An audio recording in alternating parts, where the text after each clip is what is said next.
Starting off with your square piece of paper, you're going to find one corner of your square and you're going to fold it diagonally to the other corner in half.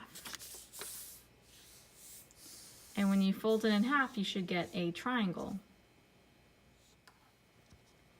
Next, you're going to bring the right corner of your triangle and fold it again in half, meeting the other corner. And try and align it as best as you can. And when you have it in the center, fold it down in the middle. Then open it back up. You're going to bring the right corner over to the left and try to place it evenly and fold down. You're going to repeat the other on the other side. Grab the left side of the triangle, fold it over, and I'm trying to align it to where it's matched up with this side of my edge of the paper. And if it's not perfectly aligned, that's okay. Try and get it as best as you can and fold down on the right and the left, and you should be left with this. Now your paper is ready for you to design your snowflake. Now, it doesn't matter which way you have it faced. You can see that one side looks a little bit different from the other. It does not matter. And when you are ready to design, try and think if you want a symmetrical design, which means that the same on both sides.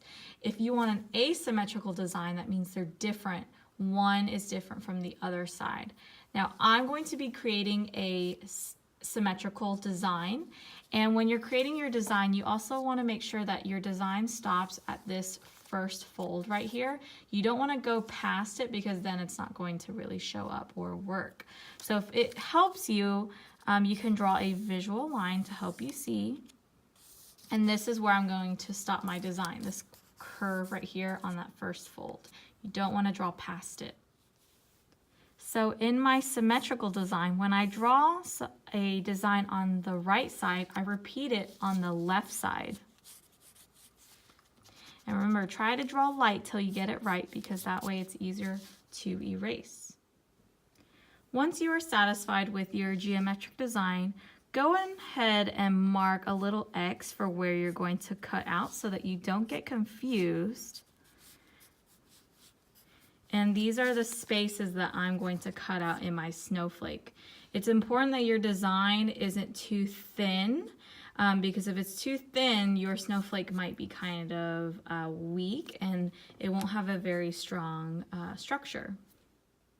Using one hand to turn, kind of like a steering wheel, and the other hand to nibble with your scissors, like they're hungry, start nibbling on the pencil line and cut out the spaces where we marked the X. So using one hand to turn and the other hand to cut.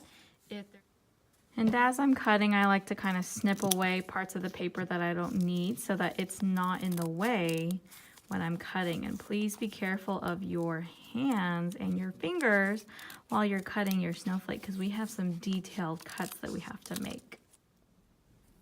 I finished cutting out all those spaces out of my snowflake, and I'm going to show you why it's really important that our design isn't too skinny. The width of our snowflake should be about the width of our pinky. If it's any smaller than that, it might be a very thin snowflake. So you can see that this is what it's holding it together. So that's why I want to make sure that it's quite thick. Now, when you feel ready to open your snowflake, slowly and carefully open it in half. And you're going to slowly unfold it. And you want to do this slowly so that you don't rip your snowflake. And help it kind of press down a little bit because it was just folded. And this is my finished symmetrical snowflake. After you have opened your snowflake, make sure you take all your paper scraps to the recycling bin. Make sure you double check your table and down below under your stool and your table to see if there's any pieces that dropped. Go ahead and write your name in pencil on your snowflake so that you know it is yours. In pen, make sure that your name is written on the back of your styrofoam plate. I wouldn't write it too hard because then you don't want it going through on the other side.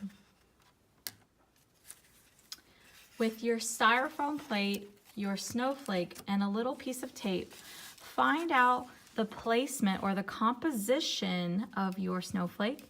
So you can have part of your snowflake hanging off. You could center it in the middle. You can have it hanging off the top or the bottom. So find out the placement of where you like it. I'm going to place mine kind of near the bottom right of my styrofoam plate. And when I feel confident in my placement, I'm going to use my little piece of tape and I'm going to make sure that it's touching the table, touching my paper snowflake and my styrofoam plate. And that way it doesn't move. My snowflake isn't really moving and my plate isn't really moving. So it's sticking to both my snowflake and my styrofoam plate. Using a pen, you're going to hold down your paper snowflake and you're going to carefully outline and trace around your snowflake first. So you want to make sure you're holding down your paper snowflake so that it doesn't move as you're tracing it. And even though we have a piece of tape holding it down, you still want to use your hand to make sure that it is nicely held down. When you are tracing your snowflake, make sure that you are gentle with your styrofoam because if you press into it, it's going to make an indentation. So be careful of your fingernails. If you press down, it's going to leave a mark or an indentation. So please be mindful while you're working today. Now I've traced all around the edges or the outline of my snowflake. If I carefully lift it up, you can see that I have outlined everything. If you haven't, go ahead and go back and mark it. You can see that when I lift it up, it went back down in the same place because I have it taped. Now I'm going to go back and outline in between the spaces of my snowflake, the inside designs. Lift up your snowflake and double check that you have marked on all of your design. When you see that you have marked on all of it, carefully and slowly lift up your snowflake and off from the table. And I would just carefully tape your, put your tape over your snowflake, just like that. If you peel it off, it might rip your snowflake.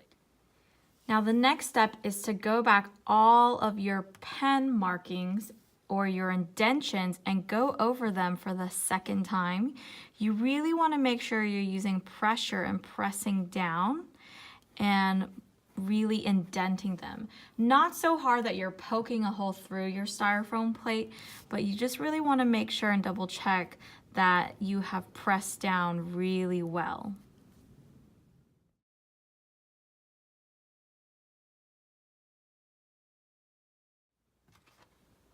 And now your printing plate with your snowflake design is ready to begin printing.